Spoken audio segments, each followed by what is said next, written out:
para ir viendo cómo se va dibujando. Entonces, ustedes hacen eso en tiempo real, ustedes van viendo cómo la arteria renal se va convirtiendo en arterias arqueadas y luego así hasta llegar a la parte más superficial, que son las arterias, hasta llegar a un enramado muy fino.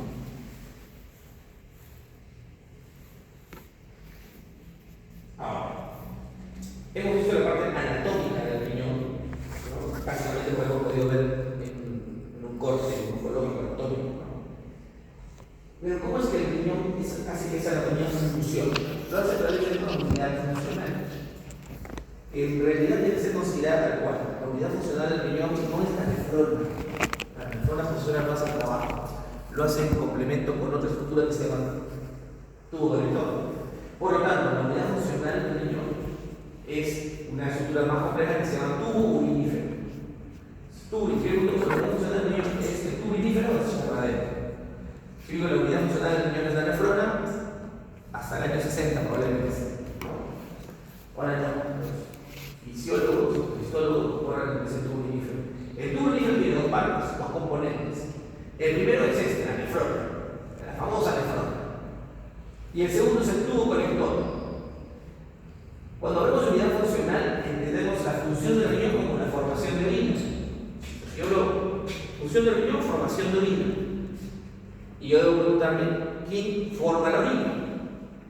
No lo hace la nefrona sola, lo hace con el tubo colector. Por lo tanto, los dos constituyen la unidad funcional, tubo urinífero. La nefrona tiene ciertas partes. La nefrona tiene una estructura que se llama corpúsculo renal, donde está el glomérulo y su cápsula, que se llama cápsula de Bowman. De ese corpúsculo renal sale un tubo que tiene tres regiones. Una región próxima al corpúsculo, se llama túbulo o tubo proximal.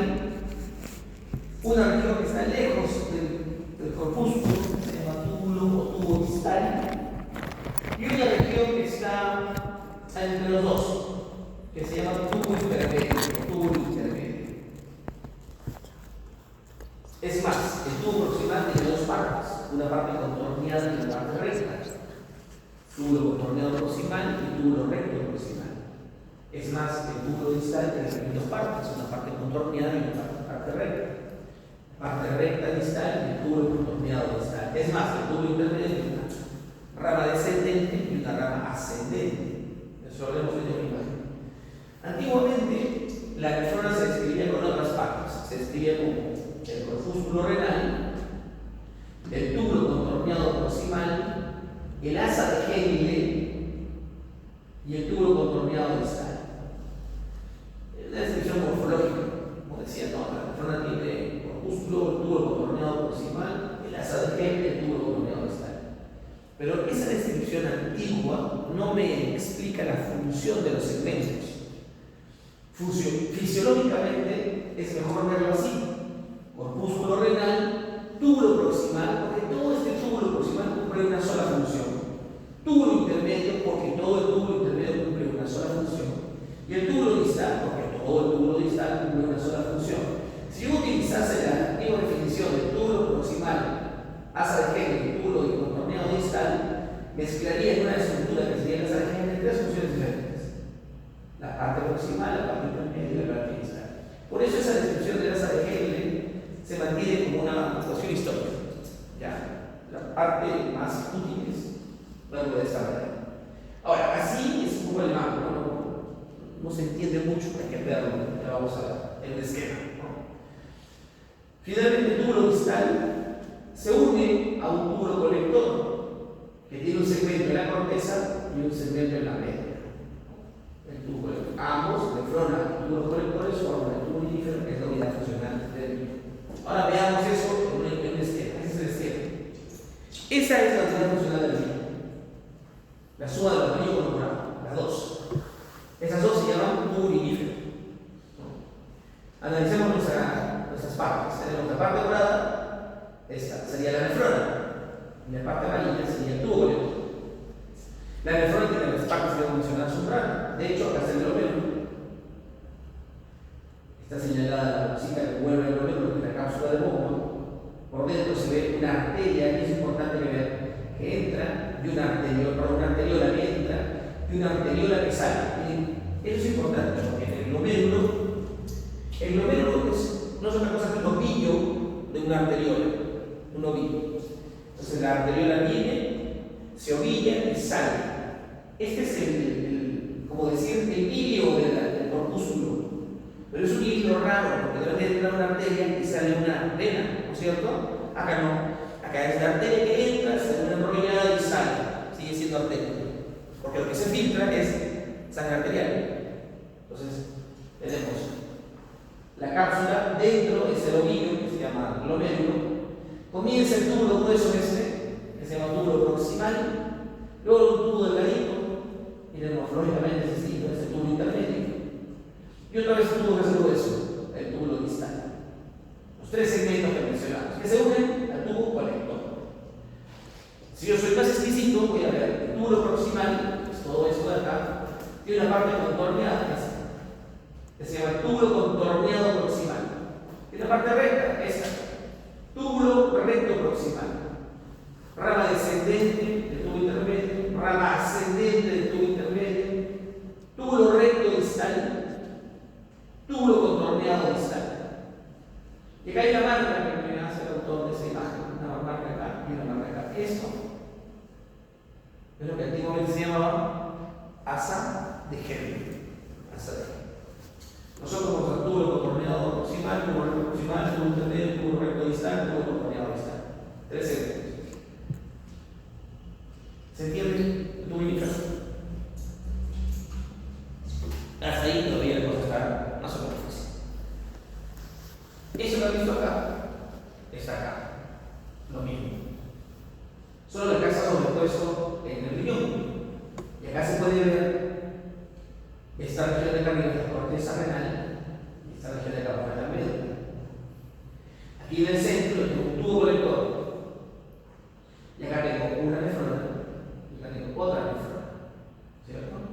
Se ve de rojito los corpúsculos renales, de azulito se ve el túbulo contorneado, en realidad se ve el túbulo contorneado proximal. Incluso en el de acá, en el de acá se ve el túbulo contorneado proximal y se ve el tubo recto proximal. El tubo descendente, ascendente de intermedio, el túbulo recto distal. El túbulo contorneado distal. En el de acá, bueno, está pintado mal.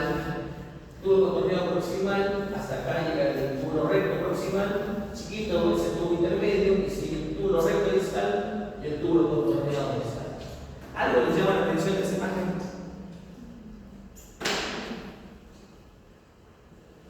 Miren ustedes el túbulo contorneado distal, en los dos casos. ¿Qué pasa con el túbulo contorneado distal? Que me llama la atención.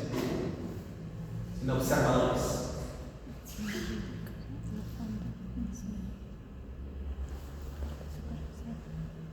En esta estructura uno puede darse cuenta que el túbulo contorneado distal, aquí por ejemplo, se acerca al glomérulo. Miren.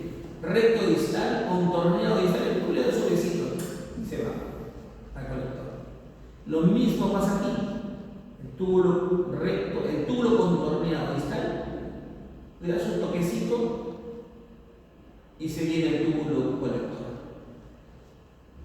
En todas las nefronas que veamos va a pasar eso. El túbulo contorneado distal se acerca al glomérulo, le da un toquecito y se va. Y se acerca a una región que se llama polo vascular del glomérulo, que es justo donde entra y sale la arteriola. Ahí es donde se pega el túbulo contorneado distal y se va. Y esa imagen es bueno que la tengamos presente porque nos va a servir para entender cómo es que funciona el glomérulo.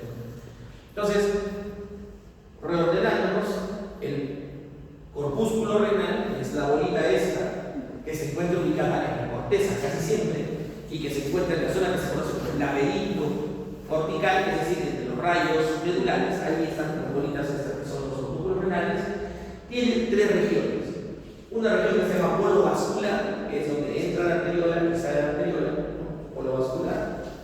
Tiene el ovillo, que se llama corpúsculo, glomérulo, y tiene una región de donde sale el túbulo proximal, que se llama polo urinario. En el polo vascular yo ya sé porque voy a encontrar la arteriola aferente, la arteriola eferente, y voy a encontrar una estructura que vamos a analizar ahorita que se llama, que tenemos sus nombres en la cabeza, complejo yuxtaglomerular. El complejo yuxtaglomerular, que tiene tres partes: la mácula densa, las células yuxtaglomerares y las células mesangiales extraglomerares, ¿no? Ya comenzamos a hablar un poco de la. Luego viene el corpúsculo en sí. Ella sabe que tiene una cápsula. Esta cápsula tiene dos hojas, una hoja parietal y una hoja visceral. La parietal es un epitelio simple plano, la visceral de podocitos, tenemos como es ahorita.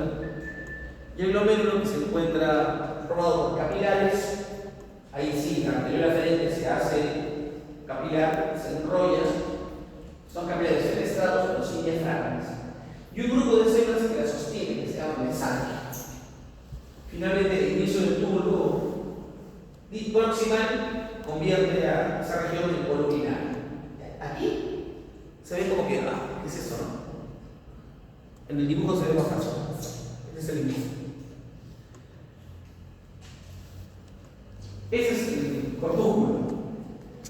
Hay una arteriola que llega. Dijimos que la arteria renal se va partiendo hasta la corteza y se convierte en arteriola, y esa es esa arteriola que llega. Como llega, se llama arteriola aferente. Aferente, llega.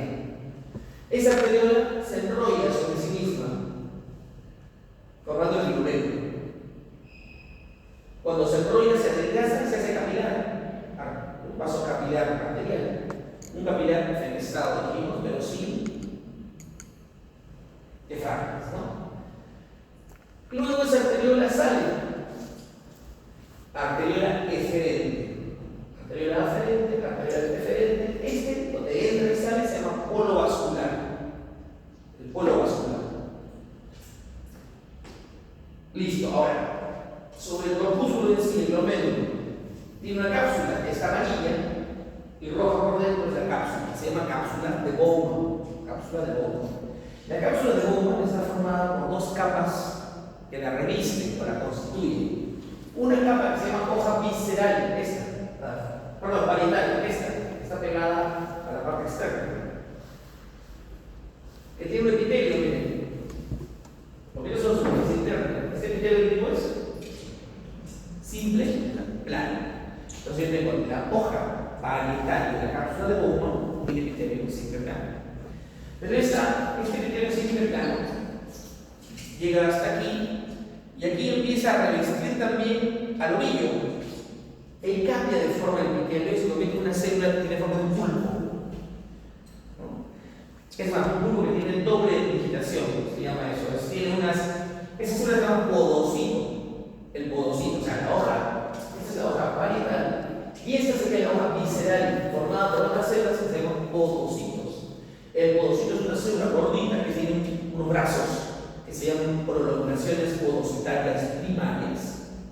Y esas prolongaciones podocitarias primarias, estas de acá, tienen otras proyecciones que se llaman prolongaciones podocitarias secundarias o pedicelos, que llegan a interdigitarse, así los pedicelos, ¿no? Como un cierre, una cremallera así. Entre la hoja visceral y la hoja parietal de la cápsula de Bowman hay un espacio. Ese espacio se llama espacio de Bowman. La Bowman es el Bowman. Cápsula de Bowman, espacio de Bowman. En esta imagen, y aquí, ¿esto qué es? El túbulo proximal. El túbulo proximal, ¿qué es el túbulo proximal? Esta zona se llama polo urinario. Polo vascular y su opuesto es polo urinario. En esta imagen hay una ausente histologista, lo que no se ve que debería verse. Yo dije que el ovillo glomerular se mantenía unido, enrollado por la presencia de unas células que favorecen que no se desarme el ovillo. Por lo tanto, aquí deberían estar esas células metidas en esos huecos. Esas células se llaman mesangio, células del mesangio. Y el mesangio está acá, en el glomérulo, y se rebalsa, sale por acá. tapa este hueco de acá, mesangio. Mesangio que sale se llama mesangio extraglomerular. Mesangio extraglomerular, mesangio.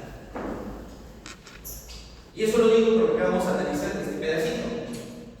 Este pedacito que está acá del polo vascular es el complejo yuxtaglomerular, el famoso complejo yuxtaglomerular.